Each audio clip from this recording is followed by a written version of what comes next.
A meditação é a prática de se refletir ou pensar sobre alguma coisa ou alguém. É um ato que exige disciplina, já que nossa mente tende a vaguear, fixando-se ora em uma, ora em outra coisa. Mas a meditação é uma parte muito importante da oração, já que nossas ações são influenciadas pela vontade. E nossa vontade é influenciada em grande parte pelo que pensamos.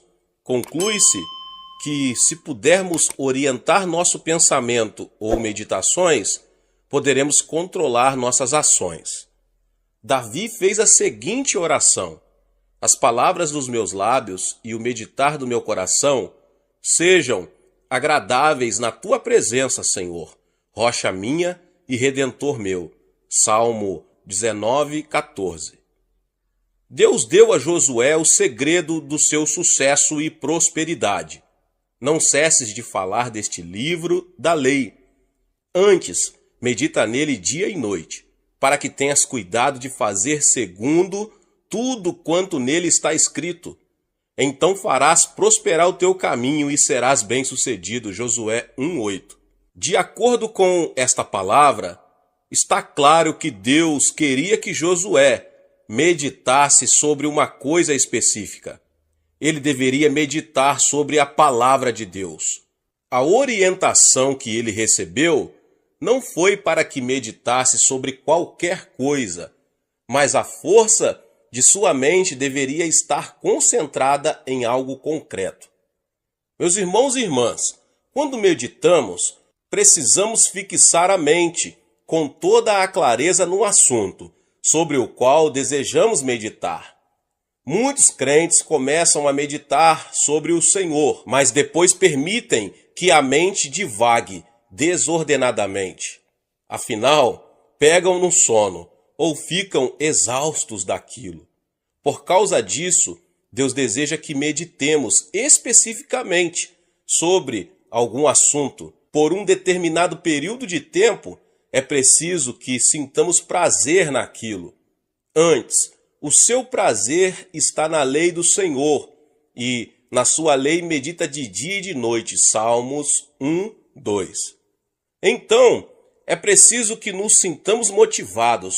Para conseguirmos realmente meditar em alguma coisa, temos que enxergar os benefícios que nos advirão do assunto sobre o qual meditamos. Quem sente prazer na palavra de Deus irá de bom grado meditar sobre ela e receber sempre maiores conhecimento e compreensão espiritual. Os meus lábios falarão sabedoria e o meu coração terá pensamentos judiciosos. Salmo 49:3. Davi tinha constantemente disposição para louvar o Senhor através de salmos, pois estava sempre meditando na bondade de Deus para com ele. Como de banha e de gordura farta-se a minha alma, e com júbilo nos lábios a minha boca te louva.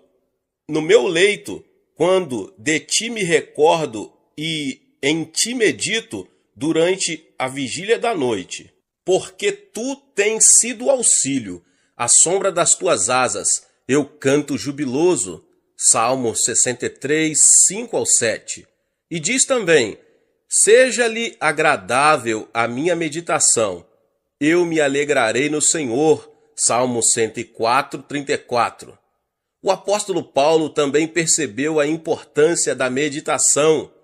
Escrevendo a seu discípulo Timóteo, ele lhe diz o seguinte: não te faças negligente para com o dom que há em ti. Medita estas coisas e nelas sê diligente, para que o teu progresso a todos seja manifesto. 1 Timóteo 4, 14 e 15. Assim, ele instruíra a Timóteo para que se dedicasse totalmente ao ministério que lhe fora dado pelo Espírito Santo. E o meio pelo qual ele poderia chegar a essa devoção total era pela meditação. Mas aqui também, a oração era para que meditasse em uma coisa especificamente, e não em qualquer coisa. O profeta Isaías profetizou que a maneira de se manter uma paz perfeita era estar em constante meditação acerca do Senhor. Tu conservarás em paz aquele cuja mente está firme em ti, porque ele confia em ti. Isaías 26:3. Sempre que estou preparando meus sermões, peço a Deus que ilumine minha mente, para que eu conheça os pensamentos do Espírito Santo, já que ele é o autor da palavra de Deus.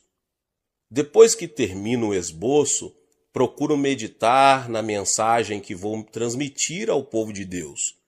E o Espírito me dá uma nova compreensão do significado da palavra e como devo aplicá-la para atender às necessidades das milhares de pessoas que irão ouvir a pregação. E isso vai desde a introdução, passando para cada um dos pontos até a conclusão. Embora dominicalmente tenhamos centenas de milhares de pessoas nos cultos, e embora a mensagem seja transmitida para diversos países pela televisão, creio que o Espírito Santo conhece a necessidade de cada indivíduo e atenderá a essa necessidade através de minha mensagem por ele ungida. E é pela meditação que fico sabendo o que devo dizer e quando devo dizer. E depois sempre me vem ao conhecimento casos de pessoas que ouviram a mensagem e receberam através dela alguma coisa de que necessitavam. Como eu soube exatamente o que deveria dizer? Eu não sabia, mas o Espírito Santo, sim, e ele comunicou aquela palavra à minha mente na hora em que eu meditava sobre o sermão. Mas eu não medito apenas nas mensagens, mas também em novas orientações e oportunidades que se me apresentam. É possível que um novo ministério pareça muito interessante à nossa mente racional, mas na verdade esconde problemas e armadilhas que surgirão mais tarde e que agora não enxergamos. Então, confio muito na paz de Deus que guardo no coração. Meus irmãos e irmãs, sempre que medito sobre alguma decisão importante a ser tomada, o Espírito Santo me orienta. Assim, quando estou agindo de acordo com a vontade de Deus, sinto essa paz que ultrapassa todo o entendimento, já que realmente ela não pode ser compreendida e muito menos explicada. Mas quando existe no projeto alguma coisa que poderá prejudicar a mim ou a obra de Deus, fico sabendo disso, pois o Espírito Santo remove essa paz e dessa forma revela o fato. Para conseguirmos meditar com sucesso, precisamos primeiramente colocar-nos diante de Deus em silêncio. Depois que permanecemos quietos durante alguns instantes, toda a agitação que geralmente cerca as pessoas muito atarefadas se dissipa, e aí estamos preparados para meditar. Tenho sentido que são precisos pelo menos 30 minutos para chegarmos a essa condição de quietude diante de Deus. E é por isso que dizemos que a disciplina é um fator muito importante para obtermos sucesso como guerreiros da oração. Não podemos permitir que os conflitos internos venham perturbar nosso espírito. Não podemos permitir que conflitos externos venham perturbar nossa paz. Para termos uma genuína experiência de meditação, precisamos manter um coração silencioso diante de Deus. Após o capítulo 39 de seu livro, Isaías faz uma interrupção bastante natural. Ele decorre de uma mudança de direção na maneira em que o profeta transmite a palavra de Deus. Quando Deus encerra as profecias de punição nesse capítulo, ele passa a consolar seu povo no capítulo 40. E esse capítulo, então, é concluído com uma exposição dos princípios divinos. Faz forte ao cansado e multiplica as forças ao que não tem nenhum vigor. Os jovens se cansam e se fatigam, e os moços de exausto caem. Mas os que esperam no Senhor renovam as suas forças, sobem com asas como águias, correm e não se cansam, caminham e não se fatigam. Isaías 40, 29 ao 31. O princípio evidente nesses versos é o de que a força natural não é suficiente para realizar a obra perante o povo de Deus. Para isso, é necessário possuir uma força que ultrapassa a da juventude e da capacidade natural. Qualquer pessoa que se dispuser a esperar no Senhor pode ser qualificada para realizar a grande tarefa que se acha à sua frente, pois a fonte de suas energias não é natural, mas sim espiritual.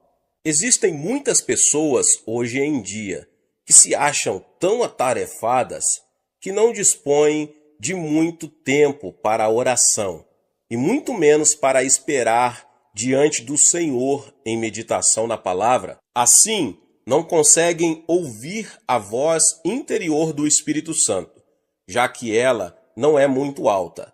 Elias aprendeu essa verdade. Ali entrou numa caverna, onde passou a noite, e eis que lhe veio a palavra do Senhor e lhe disse: Que fazes aqui, Elias?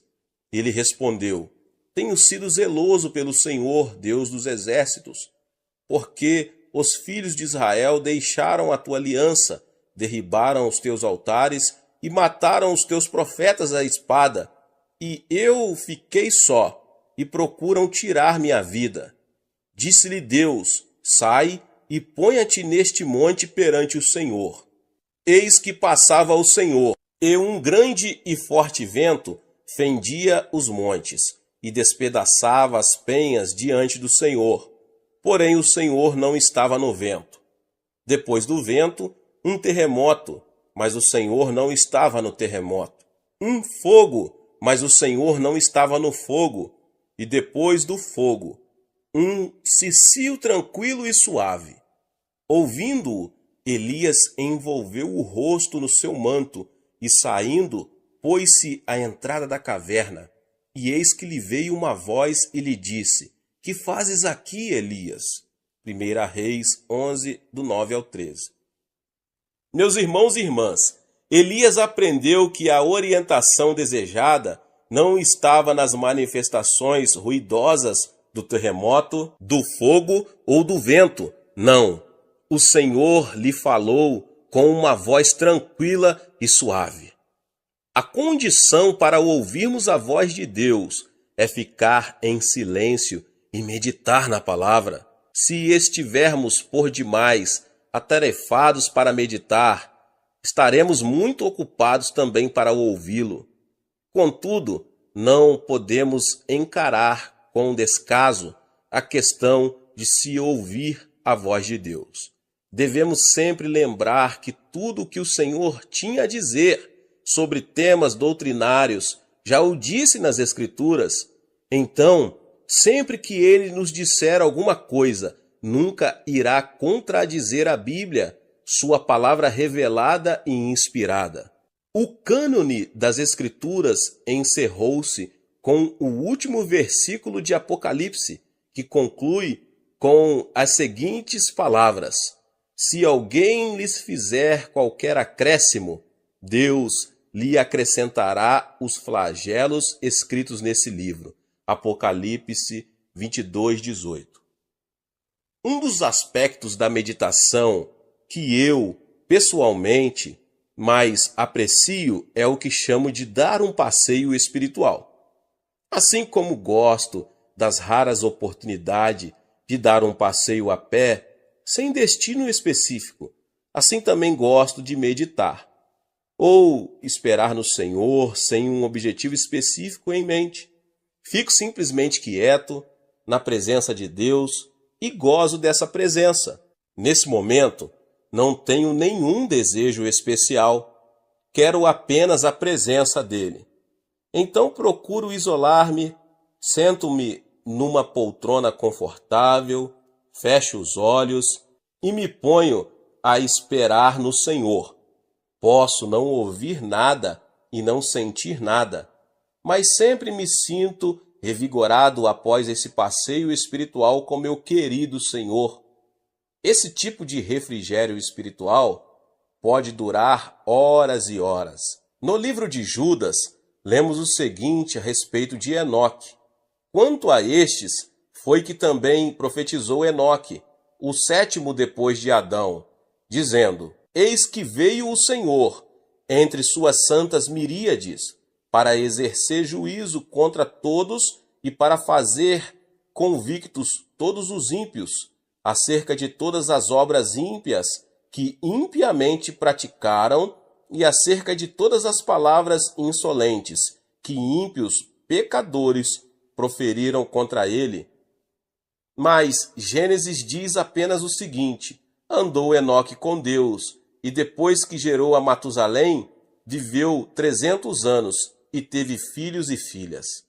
Todos os dias de Enoque foram 365 dias. Andou Enoque com Deus e já não era, porque Deus o tomou para si. Gênesis 5, 22 ao 24.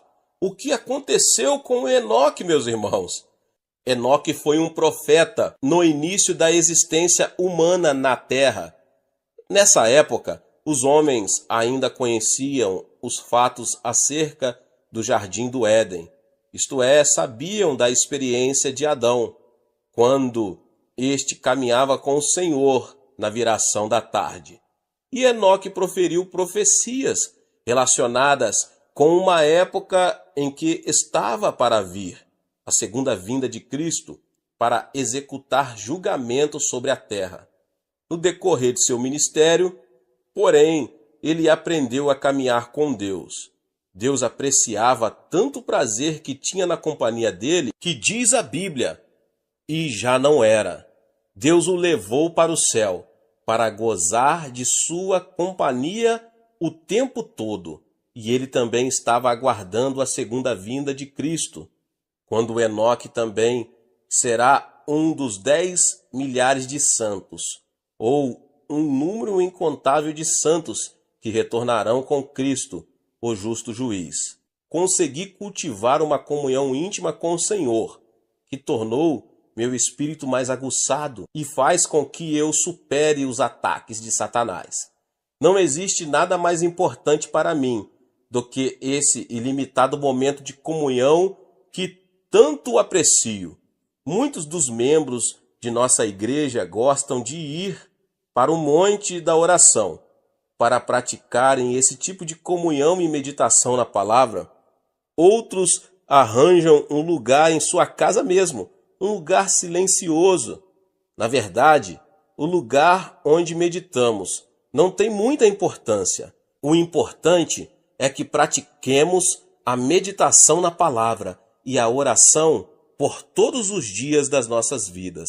A oração gera uma mudança pessoal em nossa vida. Não existe nada que possamos fazer para que nos traga mais benefícios do que a oração. Pela oração, o saldo da nossa conta no banco espiritual de Deus passa a ficar favorável a nós.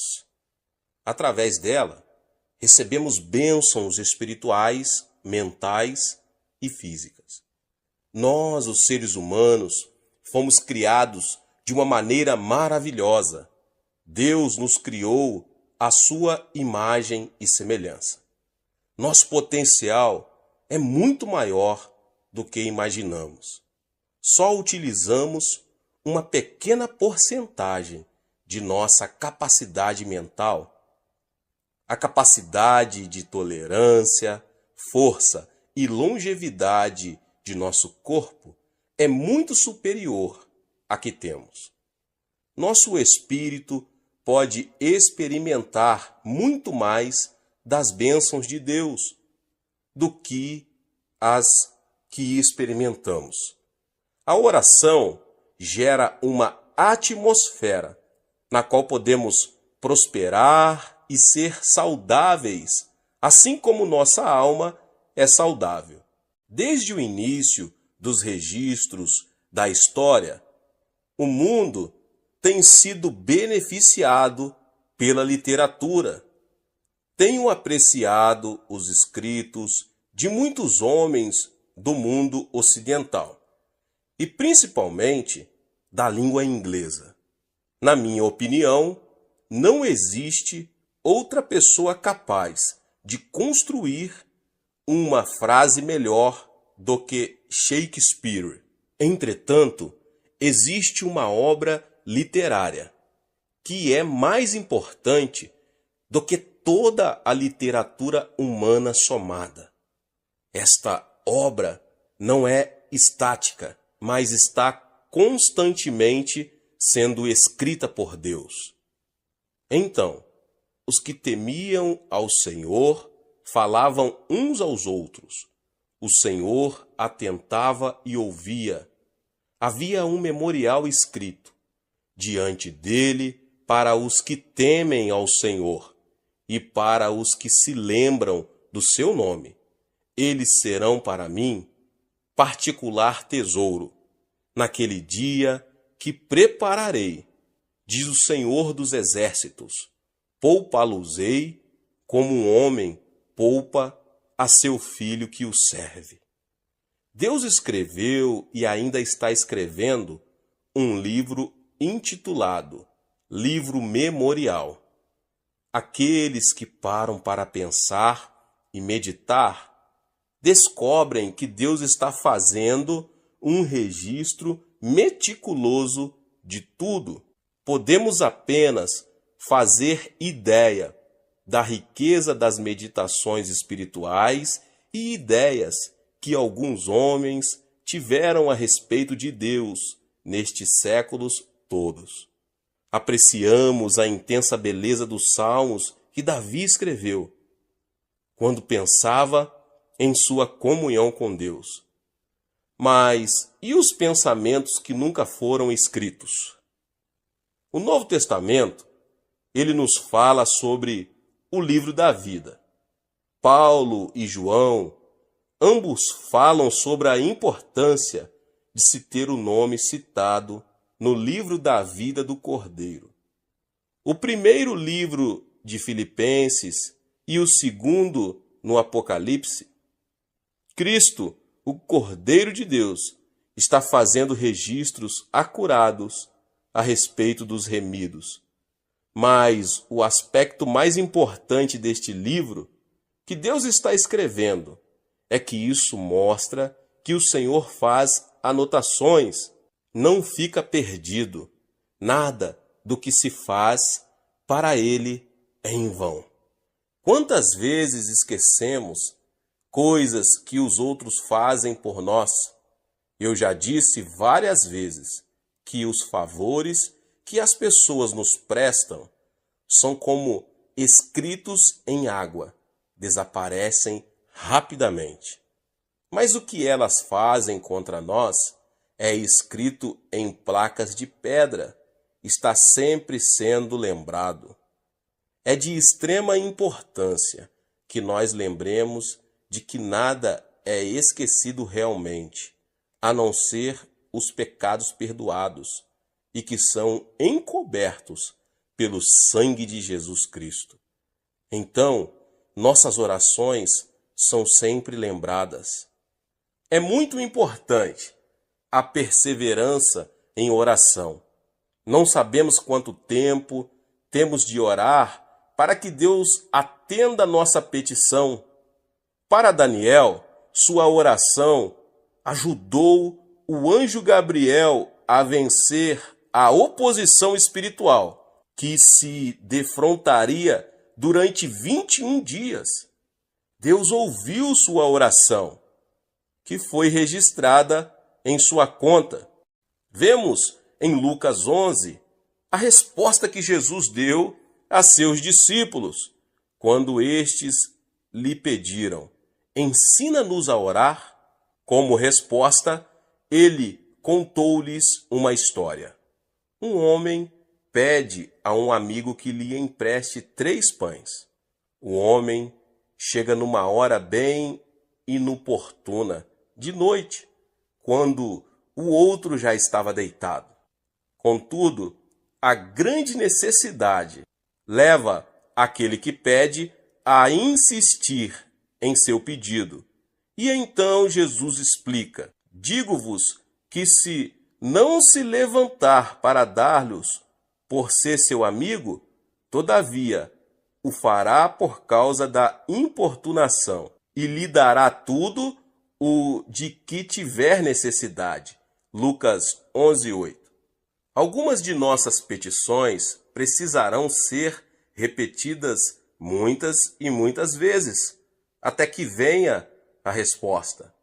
E a ordem que temos é para que perseveremos em oração, seja por causa de oposição espiritual ou por outra razão qualquer. Nunca desista de orar por um problema. O que teria acontecido se Daniel tivesse parado de orar após o 5º dia ou após o 10º? Lembremos sempre que Deus é fiel. Ele atenderá nossas orações. Ele atenderá se orarmos sem esmorecer. Ore para que o saldo da sua conta de oração esteja fortemente a seu favor. Havia uma senhora em nossa igreja, cuja filha não estava levando uma vida cristã. E parecia que quanto mais ela orava, mais a filha seguia os amigos mundanos. Um dia, ela me ouviu falar sobre esse assunto.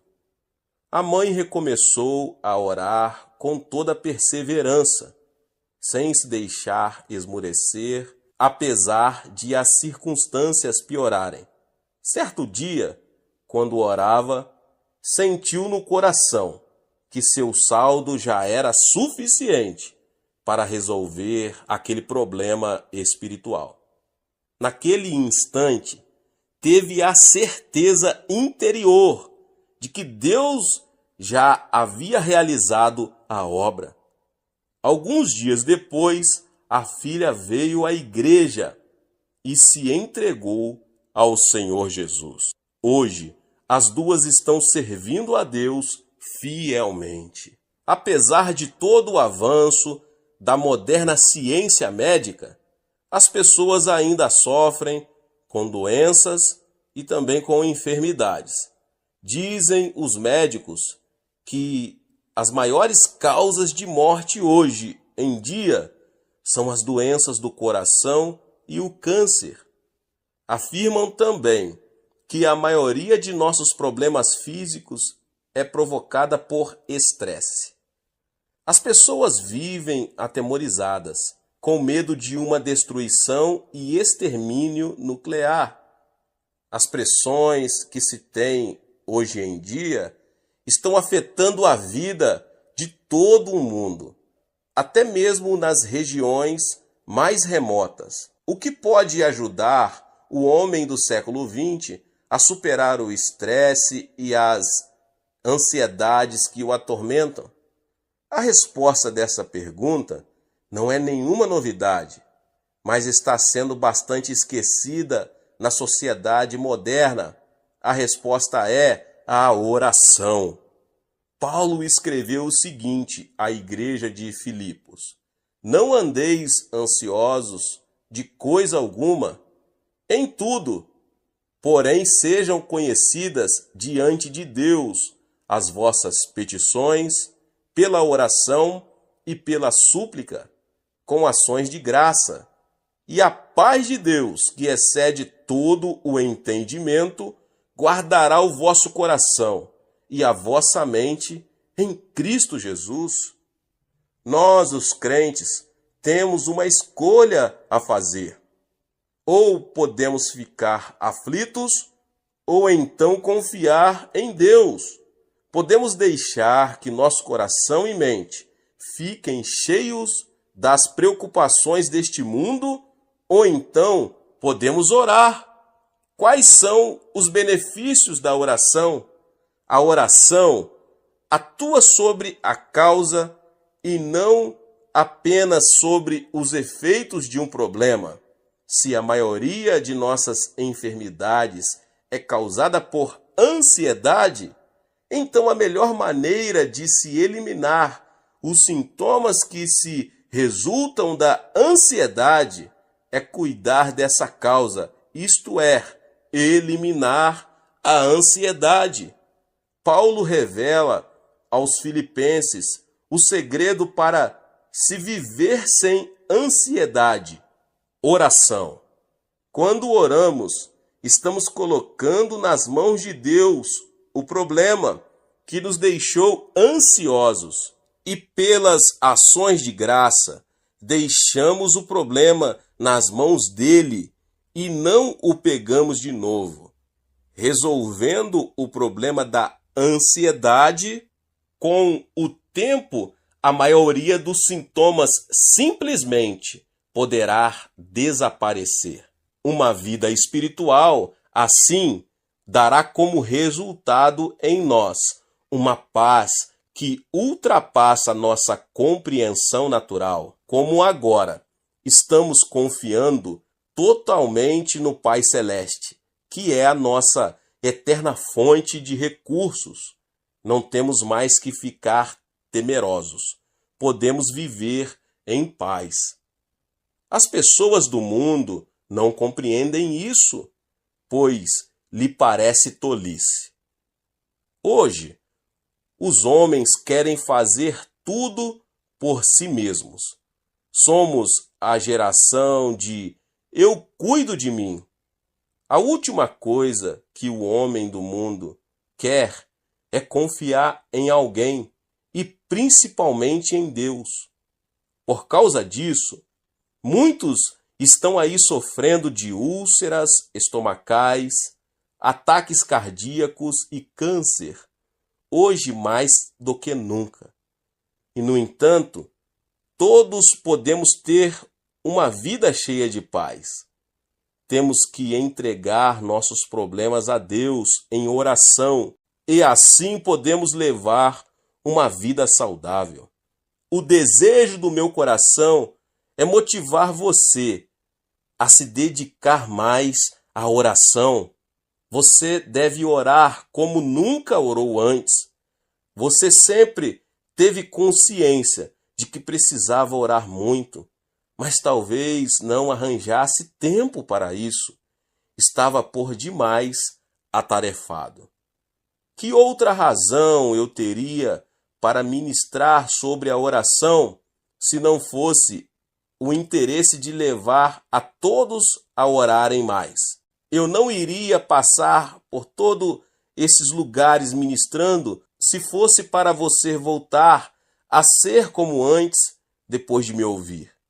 Então Deus ministrou ao meu coração para que expusesse aqui nesta palavra várias ideias de que podem motivá-lo a orar muito mais. Já vimos e ouvimos como a oração gera poder em nossa vida e entendemos que precisamos de mais poder para enfrentar os novos ataques de Satanás, as táticas mais complexas que ele emprega hoje. Nós vimos também a razão dos ataques do diabo contra o povo de Deus. Foi ministrado também o modo de superar esses ataques. A oração aguça nossa compreensão espiritual. Por meio dela, nos tornamos mais conscientes das realidades espirituais em todas as áreas da vida. A oração também é a porta para uma comunhão mais íntima com o Espírito Santo. Só aprendemos a atuar bem com nosso dom depois que aprendemos a orar. Cada um de nós recebeu um dom espiritual e precisamos aprender a pô-lo em prática. E o meio pelo qual aprendemos isso é a oração. Examinemos também o saldo espiritual que se pode adquirir pela oração. Nossas petições serão atendidas por meio da persistência em oração. A oração é o segredo para se conservar a saúde física. Que bênção é possuir boa saúde e não precisar ficar lutando pela cura. Todos nós fomos criados com o desejo de ter as coisas que sentimos que irão contribuir para o nosso bem. Como acabei de ministrar aqui, podemos nos beneficiar da oração tanto em nosso corpo como alma e espírito, para a glória e honra de Deus, nosso Senhor Jesus Cristo. Deus abençoe a todos que ouviram essa palavra. Talvez você chegou aqui pela primeira vez e ainda não é inscrito aqui no canal. Se inscreva no canal e ative o sininho das notificações. Todos os dias são postados vídeos abençoados aqui no canal para te abençoar. Deixe também o seu like e não esqueça de enviar essa palavra para mais pessoas. Deus te abençoe e nos vemos nos próximos vídeos. Amém.